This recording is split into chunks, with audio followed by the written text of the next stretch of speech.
On a warm Sunday afternoon in June of 2002, a mother and her two young daughters climbed into a converted truck near the Hull Marina, across the river from downtown Ottawa, for a 45-minute sightseeing tour. They were in sight of Parliament Hill, and less than half an hour after entering the river, all three of them would be dead beneath the surface of the Ottawa River, along with a 66-year-old nun who had sat down next to them. This was supposed to be the safest kind of danger, the kind printed on a family brochure. They had done nothing wrong, and yet, according to the official investigation that followed, almost every single thing that could have gone wrong that summer had already gone wrong nearly a year earlier. The company kept operating anyway. By the morning of June 23, 2002, the Lady Duck had been running tours in the National Capital Region for years. From the outside, it looked like a novelty more than a piece of serious equipment.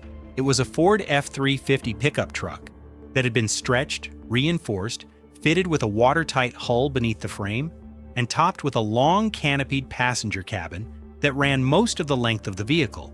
From a distance, it resembled a school bus mounted on a truck chassis. Up close, it looked like what it was, a vehicle that had been built in somebody's shop to do two jobs at once. The idea behind it was simple. Passengers would board near the Hull Marina on the Quebec side of the Ottawa River. The vehicle would drive on city streets for part of the tour, giving riders a look at the sights of Ottawa and Gatineau. Then, at a designated ramp, the driver would roll the vehicle straight down into the water, engage the marine drive, and the tour would continue as a boat ride on the river itself. Passengers would see Parliament Hill from the water, then ride back up the ramp and drive back to the marina on dry land. It was the kind of attraction that families loved. The tour was affordable, it was novel, and it ran multiple times a day throughout the summer.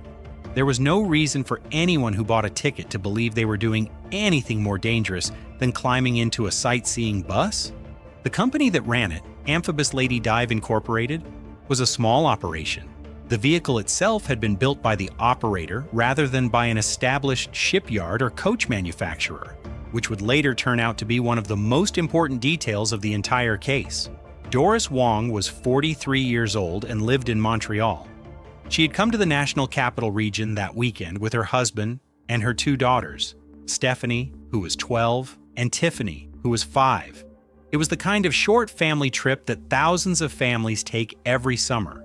Ottawa is only about 2 hours from Montreal by car, and the stretch of river between the two downtowns is one of the most photographed parts of the country.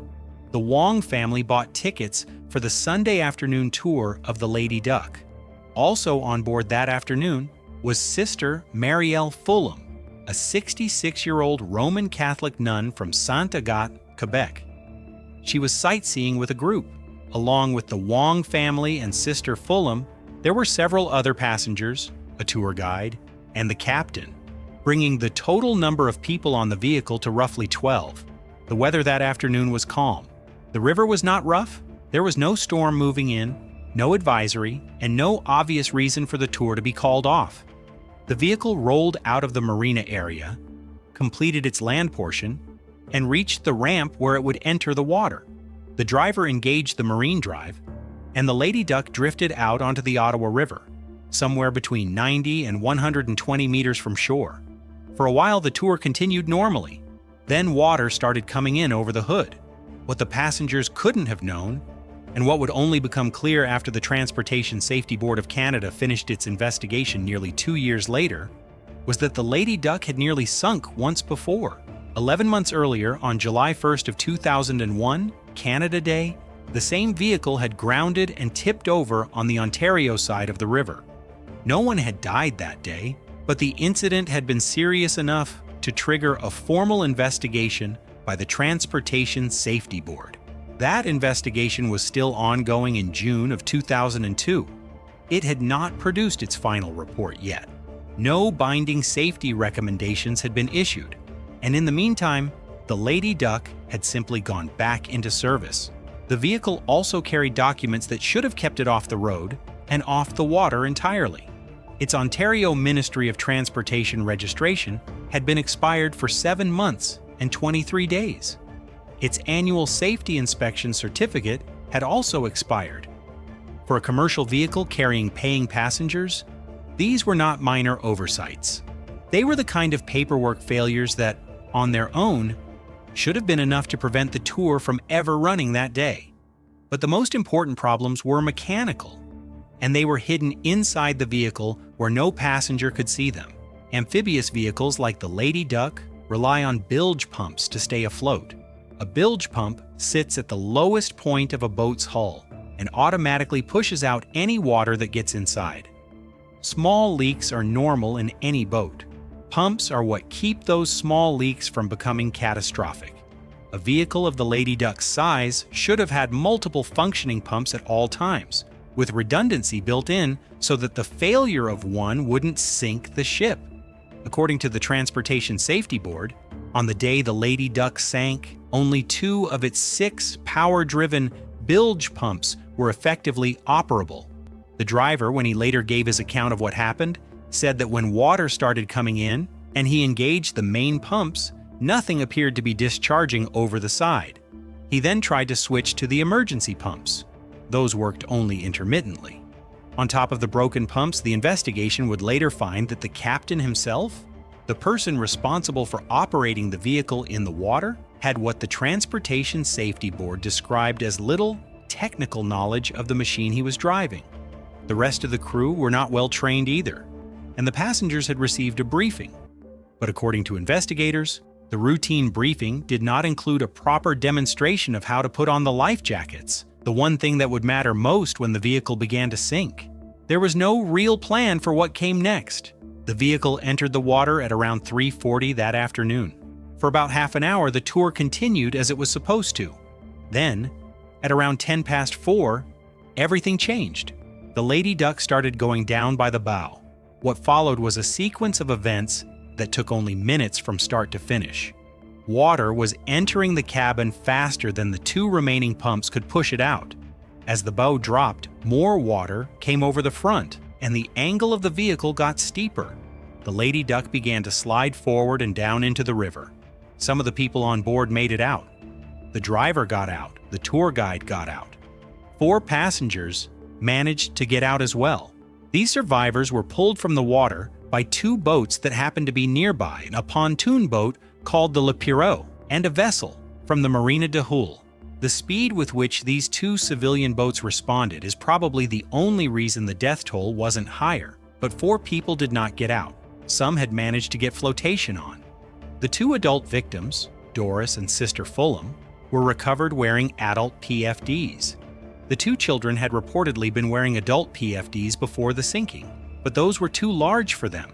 By the time divers recovered them, 1 PFD was only partly on, and 1 child no longer had one on at all. And even for the 2 victims whose flotation had stayed on, the life jackets could not help them. The Lady Duck had a long canopy running the length of its passenger compartment. That canopy was designed to protect passengers from sun and rain during the tour. In the water, with the vehicle sinking by the bow, it became something else entirely. As the vehicle went down, the canopy created an overhead barrier directly above the seated passengers. The buoyancy that was supposed to save them pushed them up against it. They were pinned underneath it by the very flotation that was supposed to save them. A mother and her 2 young daughters, and a woman in her 60s, were trapped underneath the roof of a sightseeing vehicle in about 8 meters of water. Inside of Parliament Hill, on a calm summer Sunday afternoon, and on shore, the people who were supposed to help them didn't have the equipment they needed. Emergency crews from both the Gatineau and Ottawa sides of the river responded quickly, but there was no water rescue team with dive gear standing by. Some of the firefighters who arrived at the scene attempted to enter the water without scuba equipment to try to reach the vehicle. 8 meters is too deep for that. At 8 meters, a person in ordinary clothes cannot free dive down. Locate a submerged vehicle, work out the geometry of a trapped passenger beneath a canopy, and bring that person back to the surface, not in one breath, not without proper gear. The firefighters knew that. They went in anyway, and they could not reach the 4 people beneath the Lady Duck. The coroner's report into the deaths, released some years later by coroner Catherine Rudel-Tessier, determined that the cause of death for all 4 victims was, and this is the exact phrasing used, drowning associated with hypothermia. That phrase is clinical, but what it really means is horrifying. The Ottawa River in late June looks warm from above. The air temperature that afternoon was comfortable. The sun was out, but a few meters below the surface, the water can be cold enough to overwhelm the body quickly, especially when someone is trapped, panicking, and unable to reach air. When the body is suddenly submerged, the first reaction is a gasp, an involuntary inhale that cannot be suppressed. If that gasp happens underwater, the person takes water straight into their lungs. Heart rate spikes. Breathing goes out of control. And in some cold water tragedies, investigators have found that hypothermia can become just as deadly as drowning, especially when people stay in the water too long. For the 4 people trapped beneath the Lady Duck, all of that was happening at the same time they were physically pinned against the canopy of the sunken vehicle. They could not get to the surface. They were in water that was steadily overwhelming their bodies, and they had done nothing wrong. Rescue divers with proper equipment eventually arrived at the scene, but by the time they did, the 4 people inside were already gone. But the disaster did not end when the vehicle disappeared under the surface. In the hours and months that followed, investigators found something almost as disturbing as the sinking itself. The emergency response had been slowed by geography. The Ottawa River is not just water. It is a border. Ottawa is on one side, Gatineau is on the other. That meant different dispatch systems, different radio channels, different police forces, different fire departments, and even different working languages. So while firefighters and police were trying to respond, the emergency system around them was not moving as one machine. It was moving like 2 machines trying to guess what the other one was doing. The responders who showed up were not the problem. Many of them went further than anyone could reasonably expect. Some firefighters entered the water without scuba gear because they knew people were trapped below them. But the system around them was not built for this. The coroner later pointed to that communication gap as one of the failures exposed by the sinking. She also pointed to the vehicle itself. Poor construction, poor maintenance, weak training, and safety instructions that had not prepared passengers for the one emergency that actually happened. And the part that makes it worse is that Canada had already been warned. 2 years earlier, after the True North 2 sank near Tobermory and 2 12-year-old students died, an inquest had already produced dozens of recommendations about small passenger vessel safety. Many of those changes still had not been fully implemented when the Lady Duck rolled into the Ottawa River. The warning had already been written down, it just had not reached the people climbing into that truck. And this was not only a Canadian problem. Amphibious tour vehicles, duck boats as they are often called, had already shown a disturbing pattern. In Arkansas in 1999, a duck boat called the Miss Majestic sank and 13 people died. Years later in Missouri, another duck boat sank during a storm and 17 people died, including 9 members of a single family on vacation. Different lakes, different companies, same kind of nightmare. Families on vacation, a vehicle advertised as harmless fun, and a canopy that became a trap the moment the vessel went under. In the wake of the Lady Duck sinking, Amphibious Lady Dive Incorporated did not return to the water. The vehicle was eventually recovered from the Ottawa River. The company ceased to exist in the form it had held before the accident. Tour boats still run on the Ottawa River today, many of them close to the same stretch of water where the Lady Duck went down. But none of them are built on the chassis of a stretched Ford pickup truck with 4 broken bilge pumps and an expired registration. What happened on June 23, 2002 was not a storm. It was not a reckless passenger. It was not one freak wave. It was paperwork ignored, pumps not working, warnings left unresolved, training that was not enough, and a design that turned flotation into a trap.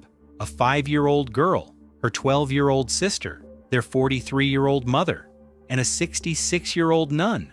All of them within sight of Parliament Hill, all of them in calm water, all of them in front of witnesses who could do almost nothing to help. By the time the Lady Duck rolled down the ramp and into the Ottawa River that afternoon, the accident had, in a sense, already happened. It just hadn't finished yet.